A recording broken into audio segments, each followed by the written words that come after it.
ನಿನ್ನ ನಡಿಗೆಯ ತಾಳಕ್ಕೆ ನವಿಲು ಬರುತ್ತದೆ, ಹಂಸವು ನಾಚುತ್ತದೆ. ಆ ನಿನ್ನ ಕಣ್ಣಿನ ಸೆಳವು, ಆ ನಿನ್ನ ಮಾತಿನ ಒಲವು, ಆ ನಿನ್ನ ಪ್ರೀತಿಯ ಚೆಲುವು. ರತ್ನ, ನನ್ನ ಪ್ರೀತಿಯ ರತ್ನ, ನೀವ್ ಯಾವಾಗ ಬಂದ್ರಿ? ನೀವ್ ಯಾವಾಗ ರತ್ನ ರತ್ನ ಅಂತ ವರ್ಣನೆ ಮಾಡ್ತಿದ್ರಲ್ಲ ಆಗಲೇ ಬಂದೆ. ನಿಜ ಹೇಳಿ, ನಿಮ್ಮ ಕವನದ ರತ್ನ ಯಾರು ಅಂತ? ಏನಿಲ್ಲ, ನಮ್ಮೂರಲ್ಲಿ ಒಬ್ಬ ರೈತ ಇದ್ದಾನೆ, ಅವನ ಮಗಳ ಹೆಸರು ರತ್ನ ಅಂತ. ಅವಳ ಬಗ್ಗೆ ಒಂದು ಸ್ವಲ್ಪ ಕವನ ಬರೀತಾ ಇದ್ದೆ. ಹೌದಾ? ನೀವ್ ಊರ್ನಲ್ಲಿ ಬರ್ಕೋಬೇಕಾಗಿತ್ತು. ಯಾಕೆ ಈ ಊರಲ್ಲಿ ಬರೀಬಾರ್ದ? ಬೇಡ, ನಮ್ಮ ಊರ್ನಲ್ಲಿ ಇರೋದು ನಾನು ಒಬ್ಳೆ ರತ್ನ. ನಿಜ ಹೇಳಿ, ಸುಳ್ಳು ಹೇಳ್ಬೇಡಿ. ನನ್ನೇನು ಆಣೆ ಇಟ್ಟು ಹೇಳಿ, ನೀವು ಬರೆಸಿದ ರತ್ನ ಯಾರು ಅಂತ. ಈಗ ಸತ್ಯ ಹೇಳ್ಬೇಕಾಯ್ತು. ನನ್ನ ಕವನದಲ್ಲಿರುವ ರತ್ನ ಬೇರೆ ಯಾರು ಅಲ್ಲ, ಆ ರತ್ನನೇ ನೀನು. ಹೌದಾ? ಇಷ್ಟೊತ್ತಾದ್ರೂ ನೀವು ಊಟ ಬರೀವಲ್ಲ, ಅದಕ್ಕೆ ಹುಡ್ಕೊಂಡು ನಾನೇ ಬಂದೆ. ಅಲ್ಲೇ ನನ್ನ ಸಲುವಾಗಿ ನೀವೇ ಯಾಕೆ ಇಷ್ಟು ತೊಂದರೆ ತಗೊಂಡ್ರಿ? ನೋಡಿ, ಒಂದು ಹುಡುಗಿ ಒಂದು ಹುಡುಗನ ಇಷ್ಟ ಪಡ್ತಾಳೆ ಅಂದ್ಮೇಲೆ 24 ಗಂಟೆ ಅವನ ಧ್ಯಾನದಲ್ಲೇ ಇರ್ತಾಳೆ. ಎಲ್ಲಿಗೆ ಹೋದ್ರೋ ಏನು, ಅಯ್ಯೋ ಇಷ್ಟೊತ್ತಾದ್ರೂ ಬರಲೇ ಇಲ್ಲ.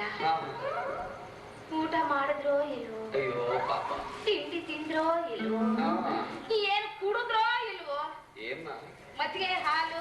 ಓ, ನಿಮ್ಗೆ ಏನಿಷ್ಟ ಗೊತ್ತಾ? ಇರ್ಲಿ, ಊಟಕ್ಕೆ ಏನ್ ತಗೊಂಡು ಬಂದಿದ್ದೀರಿ ರತ್ನಾದೇವಿಯವರೇ? ಇದ್ಯಾವ ದೇವಿ ಇದು? ಮತ್ತೆ ನಂಗೆ ದೇವಿಗೆ ಆಗಲ್ಲಪ್ಪ, ಬರೀ ರತ್ನ ಅಂದ್ರೆ ಸಾಕು. ಆಯ್ತು, ಊಟಕ್ಕೆ ಏನ್ ತಗೊಂಡು ಬಂದಿದ್ದೀರಿ? ಬರೀ ರತ್ನ? ಅಯ್ಯೋ, ಇದ್ಯಾವ್ದು ಬರೀ? ಮತ್ತೆ ನೀವೇ ಹೇಳಿದ್ರಲ್ಲ ಬರೀ ರತ್ನ ಅಂತ. ಬೇಡ, ಇದು ರತ್ನ ಅಷ್ಟೇ ಸಾಕು. ಆಯ್ತು, ಊಟಕ್ಕೆ ಏನ್ ತಗೊಂಡು ಬಂದಿದ್ದೀ ರತ್ನ? ಹೋಳಿಗೆ. ಹೋಳಿಗೆ? ನನಗ್ ಹೋಳಿಗೆ ಇಷ್ಟ ಅಂತ ನಿಮಗೆ ಹೇಗೆ ಗೊತ್ತು? ನಾನೇ ನಿಮ್ಮನ್ನ ಇಷ್ಟಪಟ್ಟಿದೆ ಅಂದ್ಮೇಲೆ ನಿಮಗೆ ಇಷ್ಟವಾದ ತಿಳ್ಕೊಂಡು ನನ್ನ ಕಷ್ಟನಾ? ಅಂತೂ ಮಾತಿನ ಮಲ್ಲಿ ನೀನು. ನೀವು ಮಾತಿನ ಮಲ್ಲ.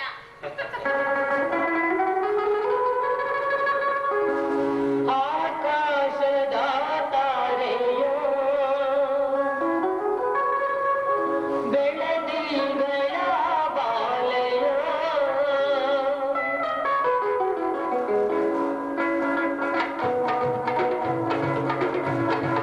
ಆಕಾಶದ ತಾರೆಯೋ ಬೆಳದಿಂಗಳ ಬಾಲೆಯೋ ತಿರುವಿನ ತಾರೆ ಬಳಿಯಿರಲು ಅಂದದ ತಾರೆ ಸೊಬಗಿರಲು ನಾವೆಲ್ಲವನ್ನೂ ನಾಡವ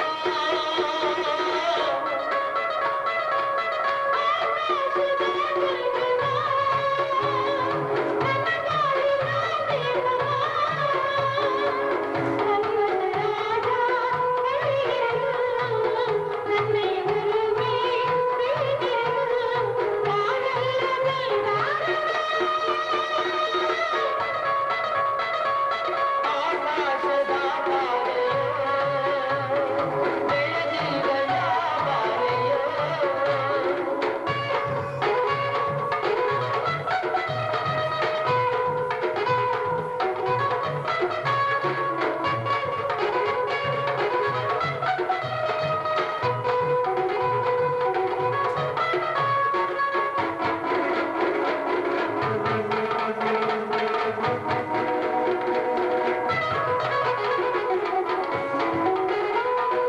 ಅಂದದ ಹೂಗಳ ನನ್ನ ಪುಷ್ಪವೇ ಒಲುಮೆಯ ಕಾಂತಿಯ ನನ್ನ ರಾಗವೇ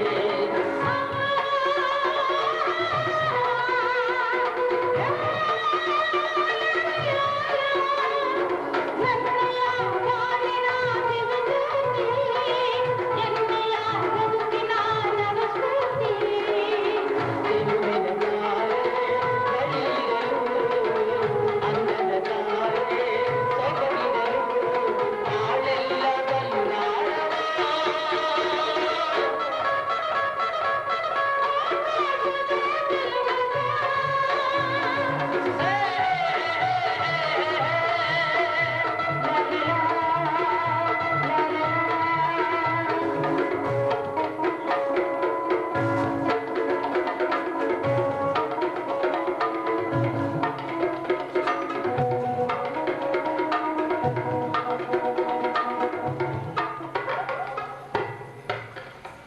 ಯಾರಪ್ಪ?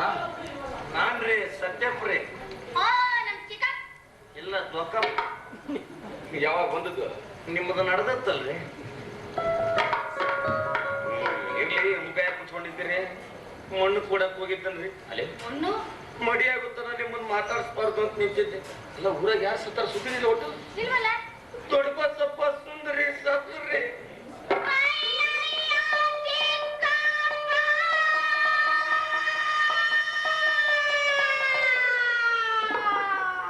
ಯಾವ ಫ್ಯಾಕ್ಟ್ರಿ ಊಟಕ್ಕೆ ಬಿಡ್ತಾರಪ್ಪ ಈಗ?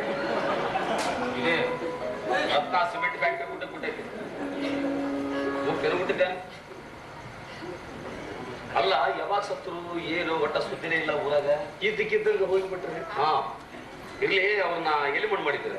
ಸ್ಮಶಾನದಾಗ್ರಿ.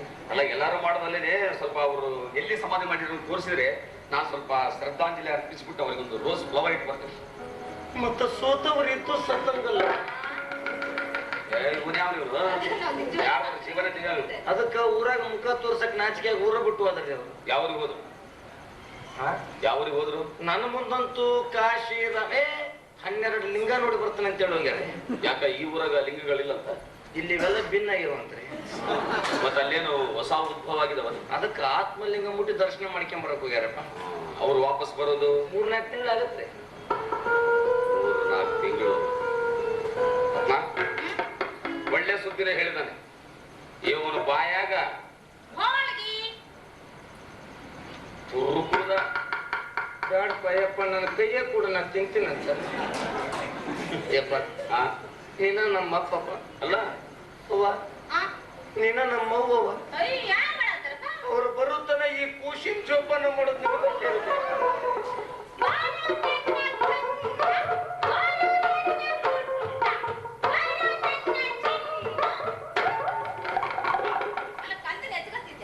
ಎತ್ಕೊಂತಿದ್ದಿ ಏನ್ ಎತ್ಕೊಳ್ಳೋದೇ ಬೇಕಾಗಿಲ್ಲ, ಅವನೇ ಎಗ್ರಿ ಬಂದು ಕುಂತು ಬಿಡ್ತಾನೆ ಗೊತ್ತದ ಮೇಲೆ. ನೋಡು ಈ ಕೆವ್ವ ಅಂದ್ಕೊಳ್ಳೋ ಸುರಾಜ್ಗೆ ಬಿಟ್ಲು.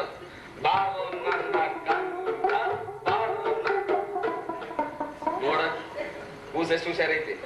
ಅವ್ವ ಕರೆದ್ರೆ ಮುಂದಕ್ಕೆ ಬರ್ತೈತಿ, ಅಪ್ಪ ಕರೆದ್ರೆ ಹಿಂದಕ್ಕೆ ಹೋಗುತ್ತೆ. ನೀ ಅಪ್ಪ ಬಾಳ ಹಾರ್ಡ್ ಅದೀಯಪ್ಪ. ರತ್ನ ಕೆಲಸ ಮಾಡೋದು, ಏನ್ ಮಾಡೋಣ? ಕಂದಮ್ಮನ ಮನೆಗೆ ಕರ್ಕೊಂಡು ಹೋಗಿ ಹೋಗಿ ಒಂದು ಬಾಟ್ಲೆಗೆ ಹಾಲು ಹಾಕಿ, ನಂದೊಂದು ಹಳೆ ನಿಪ್ಪಲ್ ಐತಲ್ಲ ನಿಪ್ಪಲ್ ಹಾಕಿ ಇವನು ಬಾಯಿ ತುಂಬಾ ಕುಡ್ಸ ನಡಿ. ನನ್ನ ಮುಂದೆ ನಿನ್ನ ಹಳೆ ಲಿಪ್ಪಲ್ ಸುದ್ದಿನ ತೆಗಿಬೇಡ. ನಾ ಇನ್ನೂ ಒಂದು ವಾರ ಉಪವಾಸ ಇದ್ರು ತಿಂತಿಲ್ಲ. ಆ ಲಿಪ್ಪಲ್ ಮಾತ್ರ ಹಾಲು ಕುಡಿಯೋಲ್ಲ. ನಂದಿನ ಪ್ಯಾಕೆಟ್ ಹಾಲು ಕುಡಿತೀನಿ.